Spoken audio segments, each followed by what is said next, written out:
Hello, welcome to the Werewolf by Night podcast bonus show episode number 5. 5, that's right. Because the first one was free. Yeah. Yeah. So I'm Matt Howell. I'm Jacob Malcolm. And thank you to all of our Moonbeast and Pack brothers and sisters for supporting us and making this show possible, and our furry ones as well, if you're listening to this. As I mentioned on the episode tonight, we really do kind of aim at this being a visual thing and throw some visuals in, but hopefully you can still get some of the fun out of the audio version. And I was wondering, Jacob, let's go ahead and pull back the curtain. Okay. Next week, instead of doing a traditional werewolf movie, we're going to be watching together and recording our reactions or our commentary, the first episode of Fangface, which was a Scooby-Doo ripoff about instead of having, a Shaggy and a Scooby, they put them together into one thing, and it was a guy that turns into a werewolf when he sees a picture of the moon. When did that come out? Was that an 80s thing? So Scooby-Doo started in 1969, I believe, and probably became a hit a year or so within that. So I'm guessing like 1972, 1973. There was a ton of knockoffs, if you recall. There was one with a gray It's that dog. early? Wow. I think so. But at any rate, we're going to be watching the first episode of Fangface with inset pictures of ourselves, having a conversation, reacting to it, and kind of talking through it. And after we had that conversation last week, talking about how to do it strategically, I was thinking, shoot, what about the audio only folks? I don't want to screw anybody over.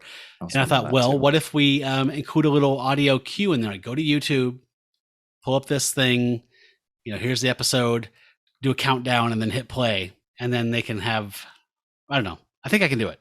Okay. Like a riff tracks kind of version of just the audio only. It'll be an experiment. Yeah. Oh, I'm excited. The point being, long and protractedly, that it's more of a visual thing. So we'd love if you join us at those $3 and $5 tiers. We have some new members, by the way, that have joined in the last couple of weeks. Thank you, everybody who has piled on. It's fucking awesome. We really appreciate it. And our little feverish rat brains are just steaming, cooking of ideas and things to reward you for your loyalty and help. Yeah, the normal format of our bonus episode is us just talking about other media, talking about a werewolf movie, talking about what we're reading, watching, but we're going to try and mix that up too. I don't want that to get stale, so that's why we're doing something like we're doing next week with the Fangface live watch. And so but if you have any ideas or anything you'd like to see us do or see us talk about, just let us know. But we're going to try and keep it fresh. When I first started a scratch list of ideas for bonus videos, not necessarily the bonus show, but just top tier bonus videos, there was a game night in there. I've shared pictures of this TSR early 80s game I have called Vampire, which is a kind of a paper board game, and you can get turned into a zombie or a werewolf or a vampire. And I thought it'd be kind of cool if we could edit something together of us, like me relearning, how to play it since I was 11 and teaching you how to play it and playing through a little bit of it and editing it together to be kind of a quick entertaining review / playthrough kind of thing. I love it. And another thing I wrote down, which I think I tried, was Chick Tract. Just thought, wouldn't it be funny if we went through a Chick Tract? And then I went to a Chick Tract website and realized that would not be funny. No, they're really funny. How you remember them being really funny, and you find them at a bus stop, or you find them at the mall, grocery store, or the mall on a bench. Yeah, and you remember being like, oh, that was funny. That thing is so fucking weird. But then when you actually read them, and if you wanted to go through like panel by panel of a Chick Tract, it's not actually fun. It's not actually so fun. Quite disturbing. Yeah, and so, but I was surprised to find out that they're still active and they still protect that content and copyright and that IP, and you can buy bundles of them. And they have ones for Halloween specifically to hand out when trick-or-treaters come to your door to explain to them that they're going to burn in hell. Oh, that house. Wow. That house. That fucking house. Yeah. And you were like, yeah, remember when we bitched about the apples and Penny's house? Then we got a Chick Tract telling us we're going to hell for what we're doing tonight. Oh, I'd rather get a toothbrush. I like toothbrushes. Okay. We're going to try and keep this one tight. Our target time is 30 to 35 minutes. We went long recently, so we're going to dive in. Yep. Our movie, per request from someone, I think it was Josh Link That's on right. the Patreon page was to watch The Wolf of Snow Hollow. So I have Roku. I went to Epix and I got a 7-day free trial and I watched this and then canceled. How'd you watch it? I think I watched it on Prime Video. I had some digital credits to use, so I spent them on that. But I like your way better than mine. Yep. If you just have the presence of mind to put a reminder on your phone's calendar to cancel the day before the billing, it's golden. Yep.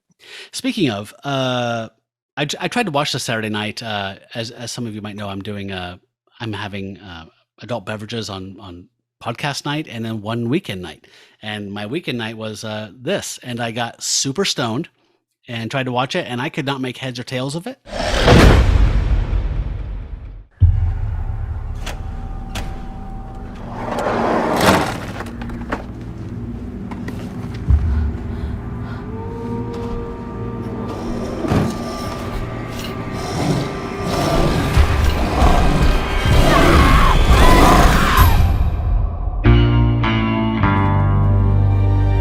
I'm John, I'm an alcoholic. I've been in the program now for 6 years, sober for 3.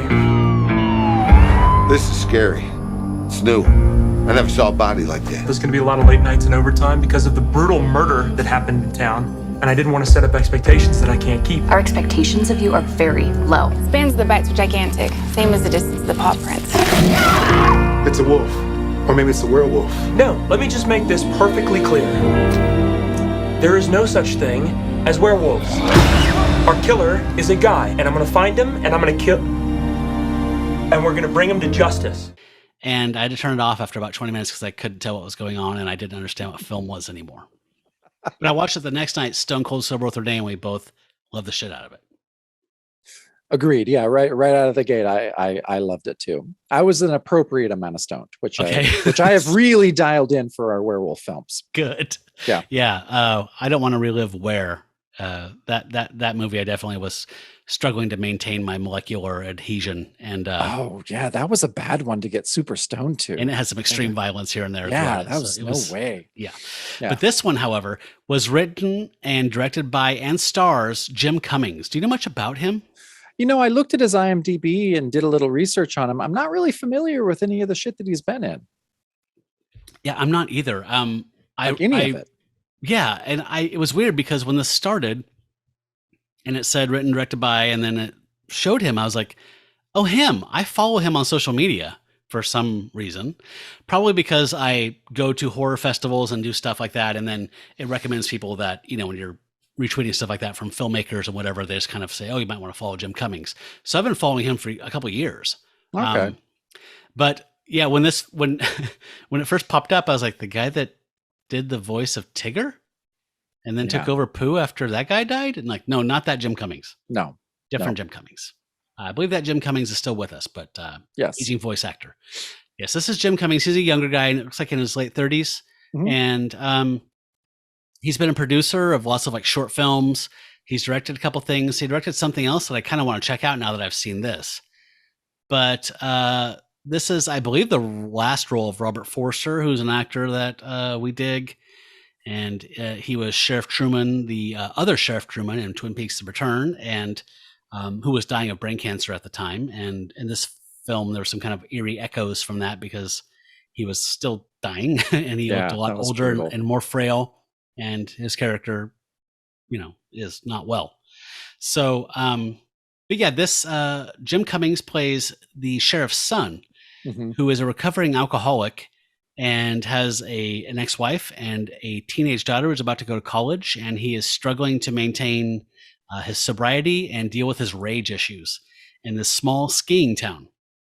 And the film starts with some out-of-town folks who have done a B&B and got a place, and a guy's planning on proposing to his hopeful fiance, and she gets ravaged. And this is ultimately, would you say this is a black comedy horror? See, this is where it's really difficult to see what the balance is on that. There's definitely elements of comedy in it, but I would not call it a comedy. It doesn't quite get there for me. it was a strange combination, but one that I eventually really dug. But for the first half hour or so, you are kind of, I was wondering, I'm like, is this a black comedy? Is this I don't know. But after about a half hour, I just let go and let it wash over me and didn't worry about the ratio of comedy to dark horror. But yeah, I think it's a horror film with comedic elements. Okay. But I thought it was interesting. So Ricky Lindholm plays one of the officers in the town, and she is a amazing comedian and is really, really funny. You know her from like Garfunkel and Oates, or Another Period is another show of hers that's really great. She's in a lot of stuff, and her role is not comedic in this. No, she was really at all. good. She was amazing. Like, it was just so cool I'm just so used to her being a really, really great comedian, but I'm just like, holy shit, she can really do some dramatic acting too. Like, she was, yeah. So that was really cool. I really enjoyed her in this. And no, I think it was funny. I don't know if we just because we were so amazed by the Creatures on the Loose issue 30, but I had Simon Stroud on the brain, and this guy definitely had some Simon Stroud. Jim Cummings, who plays the sheriff's son, like, he goes through this investigation. There's more murders, and he just is rage the entire. He screams at everyone throughout the entire film. He just runs places and screams and runs other places, and he had some Simon Stroud energy for sure. Yes, I really like the position. Again, he wrote and directed this. I'm really interested in this guy now. Like, the dynamic of, like, his dad is essentially sheriff in name only. He's so frail at this point. So when these murders start happening, which is, again, like Jaws or whatever, where it's like, this is a tourist town. We can't have people being, and by the way, the murders are fucking violent as, like, they're horrifying. Like, they're brutal. Jack the Ripper type of crime scenes. He's kind of like the ersatz sheriff of the town because his dad's not really quite with it enough anymore to do it. He's not incompetent, but he's not up to it, I don't think. And so by the time the second murder happens, Jim Cummings' character is at the funeral for this ski and snowboard instructor, and he's just in a black suit and tie, just rocking back and forth on a pew, just like seething. And then he gets in this altercation with the young woman's dad, which is, it really walked a great line between drama and horror for me. And what's the funny stuff is mostly him being a funny guy. He kind of looks like a young Chris Isaac with dark hair, and he's just got kind of like this explosive. The humor all comes from him, like, just like he mentally pictures the cupboard above his oven because that's where the booze is. So like when you see him and under high stress, his mind cuts to like just this push in shot, just going to like, there's the liquor. Yeah. So it's essentially a mystery, but I don't think you were given the pieces to solve this, which is not important. No. The reveal is good. And the mystery is awesome. And like, I did not see it coming. I didn't feel like I was cheated or led towards any red herrings, but I was just kind of like, oh, wow, that's interesting. Yeah, I thought it was really interesting as well. I just, I liked the tone of the film, and I liked, I liked the length of the film too. Like, it never slowed down. Like, it's not a long film. It's like 85 minutes long. Yeah. It's like, but it moves at such a pace that you just never let up. You never let your guard down. And I thought it was interesting. Like, there's music underneath the entire film, really, which I noticed, which I thought was so cool. Like, it's not always done, but it just, the music was ever present, and it just kind of led you through. I really, really liked this film. I really liked how it was made. I thought the shots were beautiful. I thought everything about it was great. Yeah, I'm glad I went back sober and watched it because, again, I could not make heads or tails out of it. It could have been a 50s nuclear bomb hide under your desk educational film, or it could have been the new Matrix film. I couldn't tell. I was so high. So really glad I went. I guess my tolerance is gone now because after I've, since New Year, since I've been cutting back on everything, because I just had a couple hits of weed and was lost. Yeah. So at least I knew to throw the towel in and say, this is obviously not working for me right now. So, yeah, man, thanks for that recommendation. I mean, it's been on the list since I saw the trailer in the theater. I think, this came out, I think it was slated to come out 2019. No, it came out during the pandemic. Yeah, it was 2020. It's 2020. Okay. Yeah, I think it was Josh who said, like, I rented this online and then I just bought it afterwards. And at first I was like, I don't know. And the more I thought about it the last couple of days, I'm like, yeah, I might actually end up buying this. No, I would too. And like you say, it's Robert Forster's last role. And it's an interesting character for him to play because we're kind of used to him playing these like cool, collected, like can handle anything. And he's really frail in this, not just physically, but his character is vain. He doesn't want to seem frail, like he's not in control. He tries to put on this brave face, but he's emotionally and physically fragile. And Robert Forster does an amazing job in it. I thought it was a really cool kind of different role for him to play. Yeah. I'm not gonna lie, like I kind of had like almost like a half sob caught in my throat when there's the first crime scene and he's there and he turns to that female person and says, get me out of here. Like she kind of grabs him by the elbow and leads him towards a car to like leave. Like that actually hit me because I knew he was actually dying. And there's a really great scene where you see the generational transfer of responsibility. And Jim Cummings is talking to his dad, the sheriff, and his dad's saying, like, that picture out there in the lobby, that's us, 1974. There was a bank robbery, and we solved it like that, man. And like he's just like, he's like, you can't get us off the stage now. Willie Nelson's still doing shows. And Jim Cummings' son says, yeah, Dad, but Willie Nelson's playing guitar. He's not doing much heavy police work these days. Like that's the type of humor in this. Like that was probably the funniest line in the whole thing too. Yeah. Like, oh no, it was I would definitely recommend this to anyone that likes horror films and especially werewolf films. Yes. So thank you for the recommendation. It was on my list anyway, but I appreciate the nudge towards watching it. And I will probably end up picking it up on Blu-ray. So cool. Thank you. I'm going to keep my eye on Jim Cummings as well. I was really impressed with him. Quite a vision. I don't understand how people do that. Like him and Brad, like, I don't see how you like do something like Wolfman's Hammer. Just picture a thing like that. I can picture something. I can get like the aesthetic, like that desert, baked screaming guitar and that kind of like thing. I can get the lenses he used, all that stuff. I don't get how you put it all together and make a film. I don't get it. Yeah, I don't either. That's why. I mean, it's directors like that. It's such a weird talent that I don't have the capacity to understand that, and that's why that's why I love watching those films. Awesome. Well, loved it. Claws up from me, for sure. For my reading this week, I have been reading, I've probably talked about it a bit. I'm never sure how you say it in English. It's an Italian comic, or fumetti, and it's probably the most famous one. It is Diabolik or Diabolik. So I often hear both. My daughter is a cheerleader now, and there's a foreign exchange student from Italy that's on the cheerleading squad, and I was giving her and Athena a ride home. And I had to ask, like, hey, have you ever heard of Diabolik? She's like, Diabolik. Oh, my dad reads that sometimes.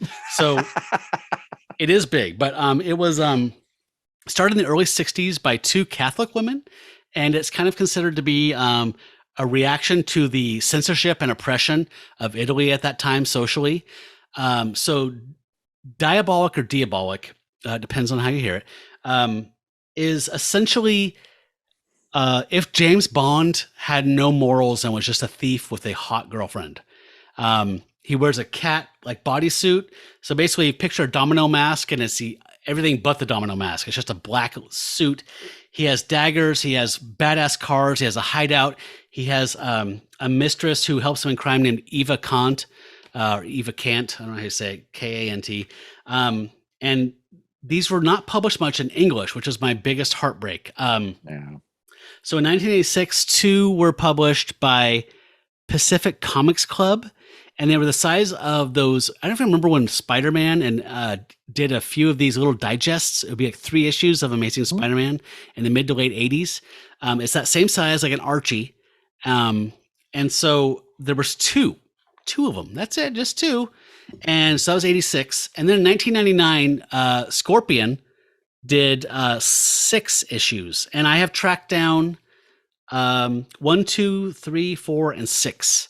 And so each one is approximately 115 pages, and they're spread out like very broadly spread out. So it would be about 60 pages, I think, a double issue of a comic nowadays. And each one's essentially a case. He lives in a fictional town called Clareville, and there is an inspector named Jinko, which is his Sherlock Holmes, who's always trying to catch him. And they're interesting. Like one of the plots essentially either ripped off or got ripped off by Le Cercle Rouge, that French film by Melville, which is like him like finding a guy who's going to meet his best friend's dad, who's a gangster, and he kills him on a train, makes a mask of his face, knows that he's never met the actual dad, impersonates him. So this whole thing, he's thick in with these gangsters, and then they find the guy's body along the train tracks. And it's like, oh shit, you know, it's that kind of like noirish, high concept heist stuff. He has all kinds of little pins that shoot poison darts, and he kills people. He kills cops. He is definitely an anti-hero, but I fucking love him. And I really wish that someone would fucking let me translate this, because with Google Translate and then just like localization, you know, just like someone with moderate intelligence like me, just smoothing out the language and like, oh, we would say it like this in a gangster movie. I would do this for free. Somebody fucking just have me translate Diabolik. I fucking love Diabolik. Please make it happen. A film came out this winter in Italy, a new Diabolik film. And I just keep tabs on Google looking for a translation, or you can buy it with subtitles, something. Mi piacerebbe incontrarlo.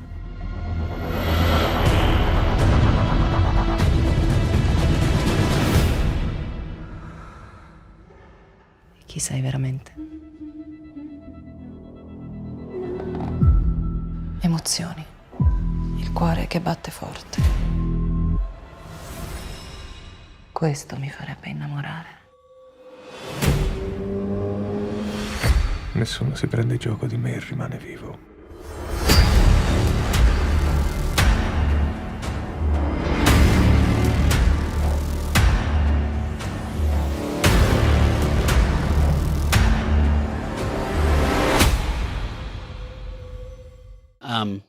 There was a film made by Mario Bava in 1968, which is prime pop culture, like Batman TV show. Because I've seen that. It's amazing. But the only thing is, if you think that that's the level of every Diabolik story, you will be disappointed, because that film takes like the coolest part of like 17 Diabolik stories and makes one big film out of it. These tend to be a little slower. There will be a case where he doesn't even put the cat suit on. He's just wearing masks of different people and just infiltrating something and stealing some diamonds. So like, they're not all top shelf stuff, but can't recommend the Mario Bava film enough if you like pop culture and style over substance. And if you can scrounge these up, they're not easy to find, but I love them. And please, somebody let me translate them. I will do it. I swear to Christ, I will do it for free. They've been publishing it for like 55 years, 60 years now. I will do them all. I'll do them. So weird. There's no English translations. Nope. That's so weird. Yeah. Breaks my heart. So I have everything that's been translated into English. That sounds awesome. Talk about another favorite of mine, please. Oh, yes. So, yeah, I've been doing that thing that the place that we're going to be moving to is smaller than the place we're in now. So I'm doing that heartbreaking thing where I'm having to choose which books and records to put in storage and what to actually leave out. I don't like having any books or records in storage. I like having them all to be available whenever I need them, but I'm having to make sacrifices.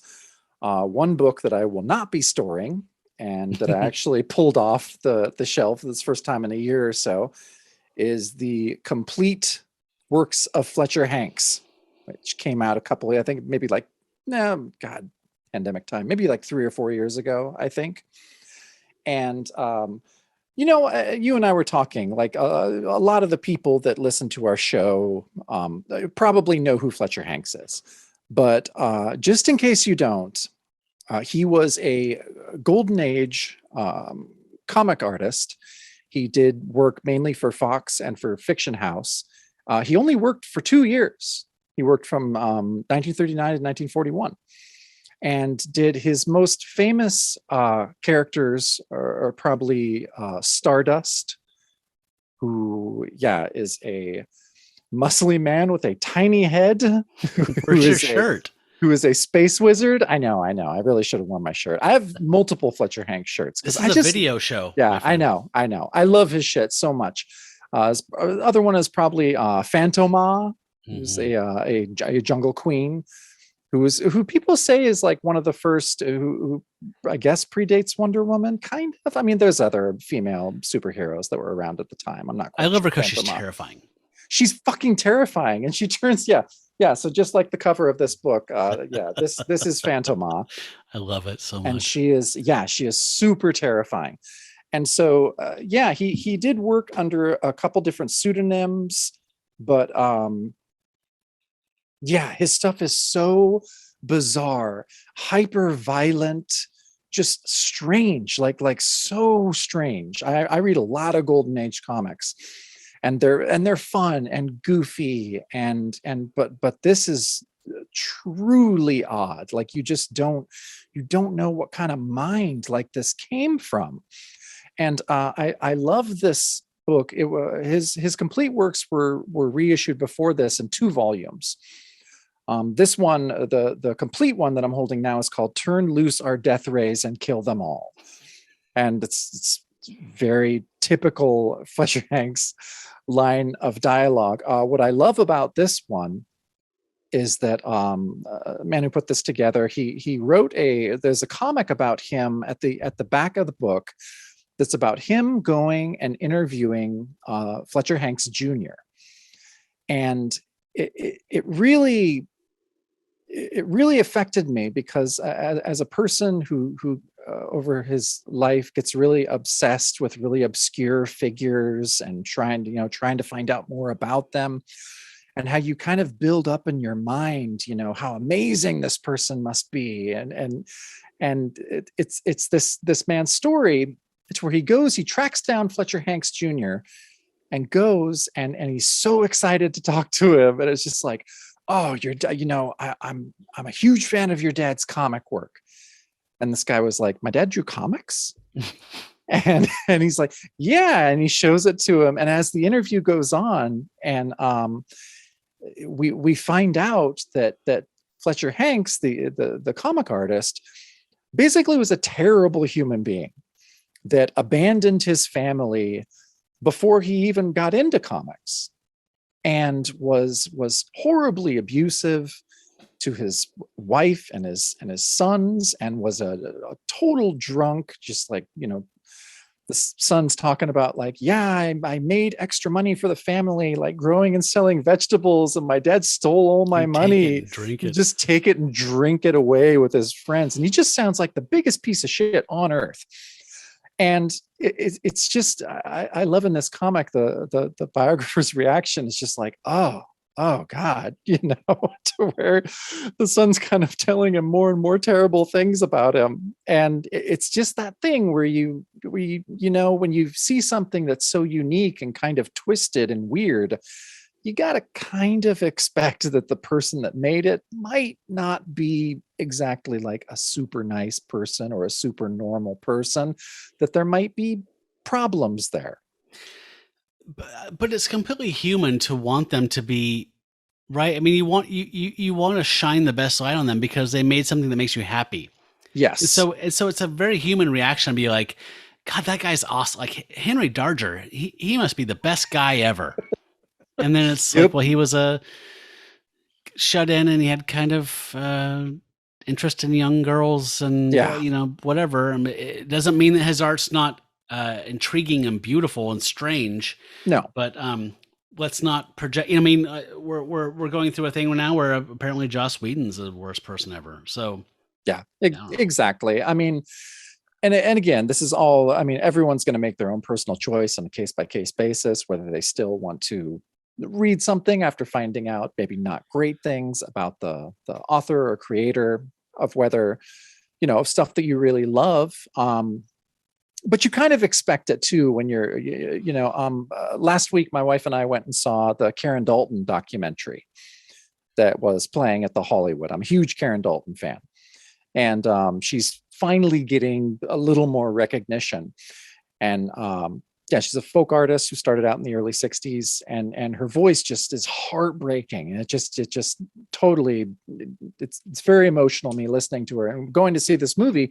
And you kind of realize why. Like, she had a really shitty life. She was really kind of, she was a junkie and was kind of a terrible mom and had all this like really sad, terrible stuff.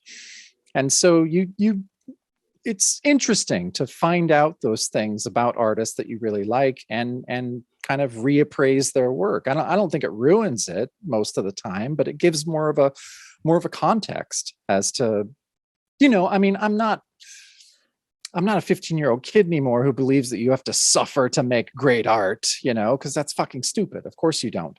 But having tragedy, it doesn't hurt sometimes in making stuff, There's it definitely will inform, art, music, film.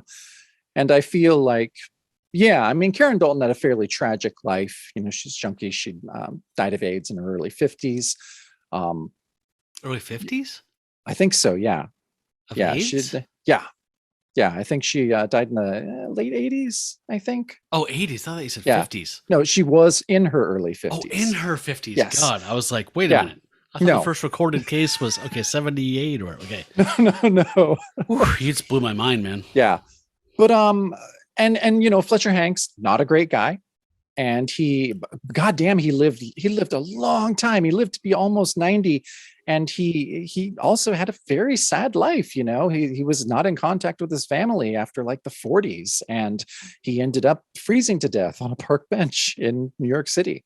Which didn't surprise me after reading that piece you're talking about at the end of the collection. No, not at all. And but I don't know, it's just so interesting. He went on after doing his comic work, he went on to basically just do like paint murals for rich people and did some commercial work. Have you seen any?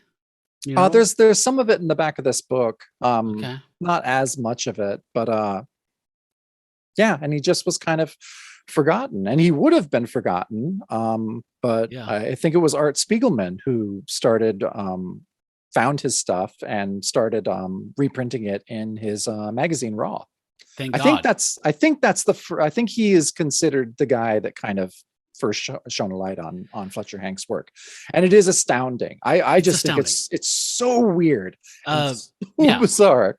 I mean, just to we both love him. I don't know where I heard of him from, but I feel like he's been getting noticed since those first 2 volumes came out that were those collections.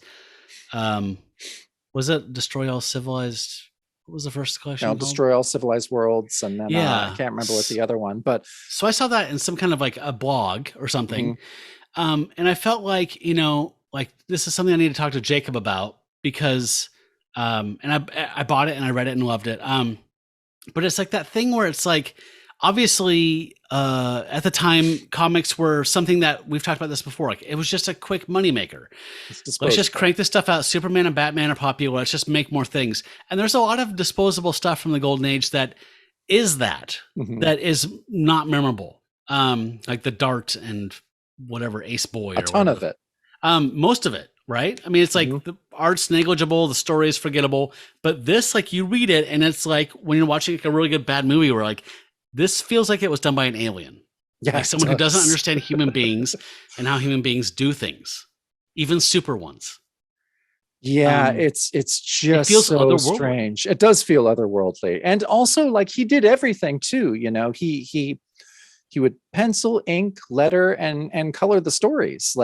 And so he was an auteur in a field where, just like early songwriting, when you had someone do the lyrics and someone do the music, like a lot of the early golden age stuff, it was like a factory kind of thing, to where, and it was a little more rare at times for someone to do all of that at once.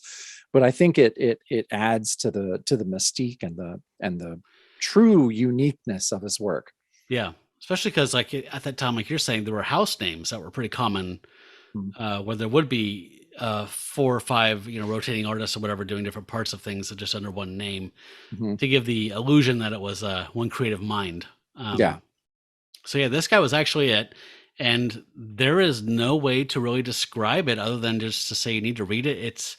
It's stream of consciousness, while being also very focused and having its own strange world and rules inside of it at the same time. I'm always just amazed at the strange violence, even a lot more than, pre-code comics, we're fairly violent. It got a little more violent as the 40s went on, but yeah, the early stuff, but his violence is so strange. I mean, if you're watching the video feed of this, there'll be lots of panels that are showing up as we're talking about it. But yeah, his work is otherworldly, and I never get tired of it. I think, that book, I got it. My wife loves him. I got that as a gift for her, maybe like 3 or 4 years ago, I think, when it came out. And I hadn't looked at it in about a year. And as I was, getting all my books together, I pulled that down. I'm like, oh God, I got to read this again. And I just love his shit. Yeah, I know. I really should have worn my shirt. I have 2 different Fletcher Hank shirts. And a great quote unquote thing about it is like he did have like you said, a pretty limited output. So like it's not some huge investment to like jump into this pool. Like you're saying, you can read this over the weekend. Pretty much everything he put out. Between those 2 main characters and a few one-offs, I think, right? I mean, it's like 400 pages worth of stuff, or. Yeah, I mean, maybe not even. And the hardcover that I got, it's easily available. Both the 2 softcover volumes are available as well, but I recommend getting this hardcover one. You can find it online for $40 to $50, which is about what it sold for new. And highly worth picking up if you are a fan of just comics in general, or just strangeness. Yeah, it has the seal of approval from both of us. Okay, we are at time. Should I just quickly do this thing and call it, or push it out again? Okay. No. Yeah. Talk about this. Okay. So Jacob, how would you describe Harrow County, the comic? Ooh, the comic. Just briefly. Like, first of all, if you're not reading Harrow County, you should be. It's published by Dark Horse, I believe. Mm-hmm. And I'm actually behind on it. I only have the first like 5 or 6 volumes of it. I got you the first library edition, which is I have the first 12 issues. Yeah. And it's written by Cullen Bunn and art by Tyler Crook.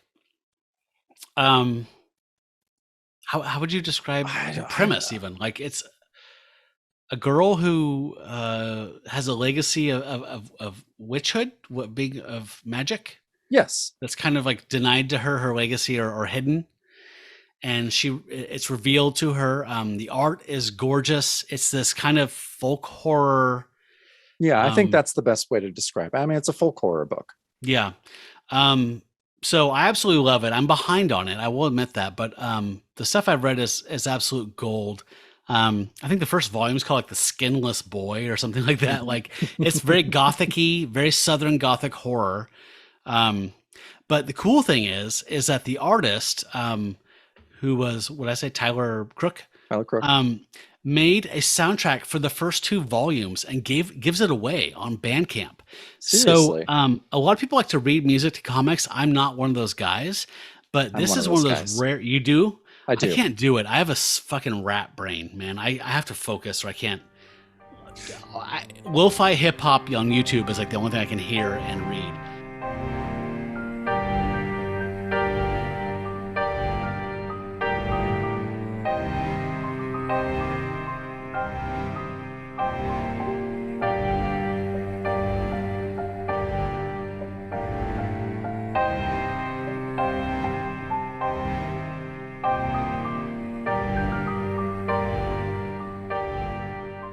I have to do instrumental. This is weird. I don't know what happened to my brain after 40, but once after 40, it has to be instrumental now when I read this stuff. It can't I've be. I've always been that way. I've never been able to focus when there's lyrics or vocals. I used to be able to, but yeah, now it's all instrumental. You used to be pretty fucking sharp, though. Yeah, well, not anymore. Yeah. Still good looking, though. Yeah, thank you. So yes, so the cool thing was he gave this away, so you can download Harrow County Volume 1 or Harrow County Volume 2. And he made these digital soundtracks that go along with the first 2 volumes of that book. So cool. My only regret is I wish someone had, I mean, thank you, Tyler Crook, for doing this. It's so fucking cool. And I listen to it all the time. I'll just throw it on when I'm just like, I'm not sure what I want to do. I'm in a weird mood. My only regret is I wish he had actually had a budget and the means to do this with analog instruments, because this is all synthy, voices. So there will be like a harmonium voice or a violin voice or whatever, and it's all approximating. Like Yes, it's approximating voices of period-specific instruments from like the. What did you say this is? Is this set in the early 20th century? I think so. Yeah. I don't think it's 1800s. I think it's early 1900s. Yeah, so it's very haunting and creepy. And again, there's 2 volumes and they're free. You could donate something, I think, if you want to, but it's a free download. And there's like titles that are specific to like chapters of the book, like The Skinless Boy, Countless Haints. I think Countless Haints is the first volume name. But yeah, so if you go to harrowcounty.bandcamp.com, and that link will be somewhere associated with this, you can download these 2 soundtracks full of cool, haunting, gothic, southern gothic kind of music for free, and just make your life a little creepier and a little skinlessier. Oh, I'm definitely going to do that. Yeah, because I'm going to reread the one that you got me. It's about time, so I'm gonna throw that on as a soundtrack. It's perfect. Yes, I am too, because I do listen to it regularly, but I loaned out what I had, I think, to Ben, or my friend Ben, and I got them back, and I realized, damn, I'm like 2 volumes behind. So I'm just going to reread everything and get back up to speed. And if you do read Harrow County, which I cannot recommend enough, in the first or second volume, there's a sequence in the woods where all of these like burning spirits all kind of like converge in the woods at night. And my friend John Morgan was with me at the Rose City Comic Con, and Tyler Crook was there, and he bought that original watercolor piece for like $450. And at the time I was like, that's crazy. And then as he was giving his credit card over, I was like, fuck, I should have fucking bought that. God damn it. So I asked John constantly, like, how is my piece doing? Because I am getting that when you die. Like, that is my creepy. That's my thing. I want that. It's gorgeous. Like, you'll know it when you see it. Like, if you read Harrow County, you'll be like, oh, that guy owns that page. Amazing. It's great. Cool. Well, thanks again for joining us this week, listeners. Join us next week for the Fangface watch along, I guess, and we'll try and make that work for the audio only folks. But it's a video forward thing. And what else, Jacob? Well, yeah, I mean, if you're a audio only, we can only say, yeah, if you want to up your Patreon subscription a bit, you'll get the video feeds, and we're going to have lots of other extras that are in the pipeline, ready to come to you. So yeah, we're really liking making all this bonus content. It's actually a lot of fun. Yes, and we appreciate everybody who's been hopping on lately. I can't thank you enough. And yeah, I mean, I can't imagine listening to all this Fletcher Hanks conversation and not seeing it as you go, because I know. It's got to be frustrating. I know. I was like, oh, should I really super describe the panels? Yep. And I'm like, no, we're just going to put it up there because yeah. So if you're in the video feed, you did get to see all those amazing Fletcher Hanks panels. The bonus show is for our biggest supporters, so we have to put them first. Yes. And you've been doing an amazing job editing all of this. I know it's a lot of work, and yeah, you're doing a great job. So I appreciate it. Well, thank you very much. I love to do it, and I love all of our supporters. Thanks everybody for checking us out. Spread the word, and be back here next week for another episode and a bonus episode with Fangface. I can't I'm so excited to watch a Scooby-Doo knockoff with Jacob. Yeah, no, I'm really excited too. Like I said, we're going to try and mix it up. Our normal bonus show format is werewolf media, other media, but we're going to try and mix it up a little bit. I would be into doing that game. I think we need to do this shit before I leave town. You're right. The game needs to be that's for Pack Brothers and Sisters only though. That is a premiere video because that's going to actually require some multiple cameras and editing. So true. Well, just another reason you should update. That's right. Upgrade that subscription. So now we're going to go to our exit, which is that time-tested, well-worn, beloved outro. That's the bonus show. What is it for real? Seriously. I always you need to do it. Did I say this last week? Yeah, you probably did say it last week, but I didn't. So we're just going to figure it out. I'll figure it out next week. How about that? I feel like if I'm doing the editing, the least you can do is come up with a pithy goodbye, everybody. Yeah. Even the Wizard of Oz just figured out, goodbye, I can't control it. Bye. I like that. Just say goodbye, I can't control it. Or whatever. But just say it with a straight face. I think that should be the end. Goodbye, I can't control it. All right, everybody. Bye. Talk to you next week.